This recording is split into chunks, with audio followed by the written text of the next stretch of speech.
When I was in my late 20s, I landed a job in a city far from my hometown. The commute was long, and my work often ended late at night, leaving me to catch the last bus back. On one such night, what started as an ordinary evening turned into an unforgettable nightmare. That day, I finished my shift and made my way to the bus stop. I boarded the last bus, which was mostly empty except for a few passengers scattered about. However, due to a mechanical issue, the bus couldn't continue its journey. The driver reassured us and arranged for another bus to pick us up. Tired and eager to get home, I thought nothing of it and transferred to the replacement bus. This second bus was dimly lit, and the atmosphere felt eerily quiet. I found a seat beside a woman who immediately struck me as odd. She wore a mask that covered her mouth, and her long, dark hair obscured her eyes. She sat motionless, not speaking or reacting to anything around her. Despite her unsettling presence, I shrugged it off, chalking it up to her being shy or introverted. As the bus conductor made his rounds collecting fares, he stopped in front of the woman. She didn't respond when he asked for her fare. The silence stretched uncomfortably, and the conductor's frustration grew evident. Feeling uneasy but wanting to avoid a scene, I decided to pay for her fare. It seemed like the right thing to do at the time. Eventually, the bus reached my stop, and I disembarked. To my surprise, the woman also got off the bus. I told myself it was a coincidence. Maybe she lived nearby or had a stop close to mine.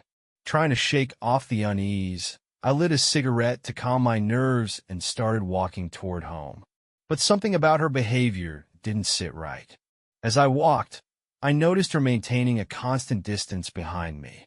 The rhythmic sound of her footsteps sent a chill down my spine. Then I realized something even more peculiar.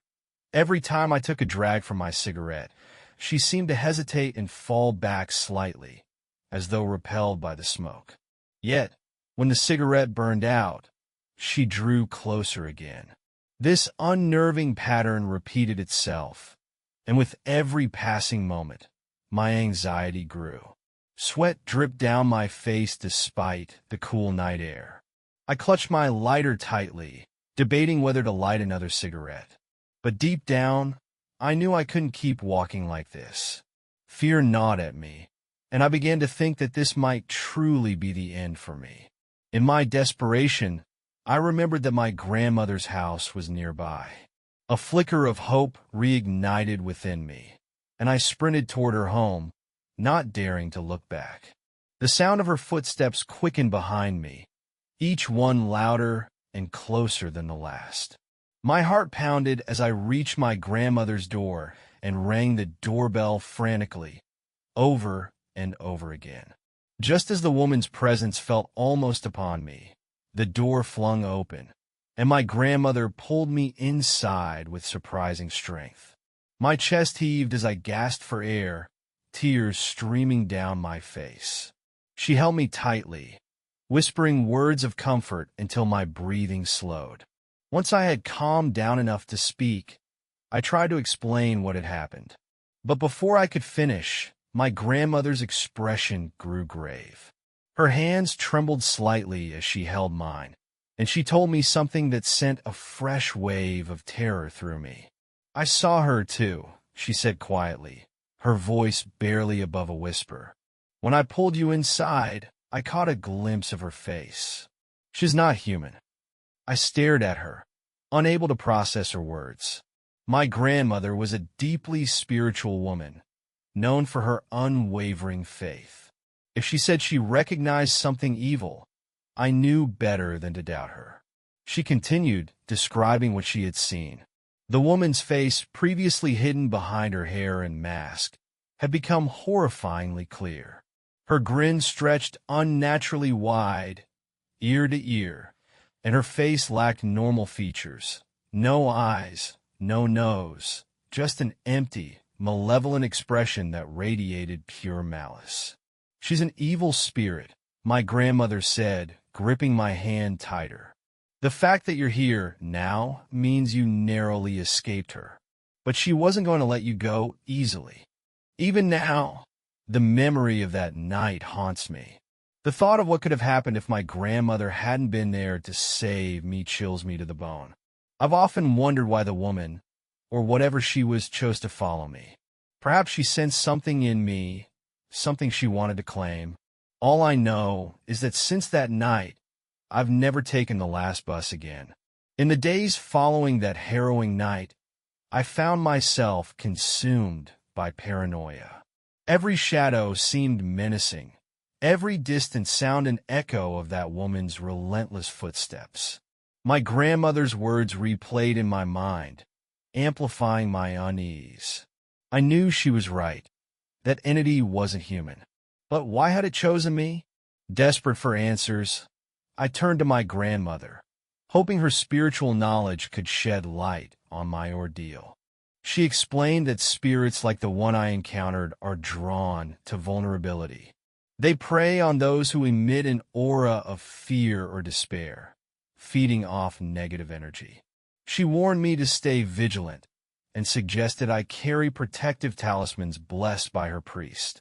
Clinging to her advice, I made drastic changes to my routine. I avoided late-night shifts whenever possible, changed my commute to include only well-lit and crowded routes, and began carrying the talismans she gave me. Despite these precautions, I couldn't shake the lingering dread that had settled in my chest. A few weeks later, I found myself walking home from work again, though this time much earlier in the evening. The streets were alive with activity, bustling with people returning from their own daily grinds. For a moment, I felt at ease, believing that the presence of others would keep me safe. That sense of security shattered as I turned down a familiar alleyway, a shortcut I'd used countless times before. Halfway through, I froze. The air grew cold, unnaturally so, and the bustling sounds of the city faded into an eerie silence. My heart raced as I scanned the dimly lit alley. And then I saw her. The same woman from the bus stood at the far end of the alley, her long hair draped over her face. Her mask was gone, revealing that grotesque grin I'd hoped never to see again. My legs felt rooted to the ground, terror rendering me immobile. She didn't move at first, but then her head tilted slightly, as if acknowledging me. Instinct kicked in, and I fumbled for the lighter in my pocket. With trembling hands, I lit a cigarette, hoping the smoke would have the same repelling effect it had before. To my horror, she didn't back away this time. Instead, she took a slow, deliberate step forward. My breath hitched as I realized the talismans my grandmother gave me were my only hope. I clutched them tightly and began reciting the prayers she taught me. My voice quavered, but I forced myself to keep going, even as she advanced closer and closer. The air around me grew heavier, and I felt an overwhelming pressure, as though the very darkness of the alley was closing in. Just as she was nearly within arm's reach, something extraordinary happened. The talismans began to emit a faint, warm light, and the pressure lifted slightly. The woman or spirit or whatever she was halted, her grin faltering for the first time. Her form wavered, as if she were struggling to maintain her presence. Seizing the moment, I shouted the final lines of the prayer with all the strength I could muster. The light from the talismans intensified, and a piercing wail echoed through the alley. She clutched her head, her figure distorting and flickering before vanishing completely. I collapsed onto the ground, my entire body trembling from the ordeal. For several minutes, I sat there trying to process what had just happened. The alley was quiet once more, the oppressive chill replaced by the normal coolness of the night. When I finally made it home, I recounted everything to my grandmother. She listened intently, her expression a mix of relief and concern. "You've broken her hold on you," she said, "but that doesn't mean you're safe from others like her. You must always be cautious and keep your spirit strong." Since that encounter, I've dedicated myself to understanding the spiritual realm. I've sought guidance from religious leaders, studied ancient texts, and even learned rituals to protect myself and others.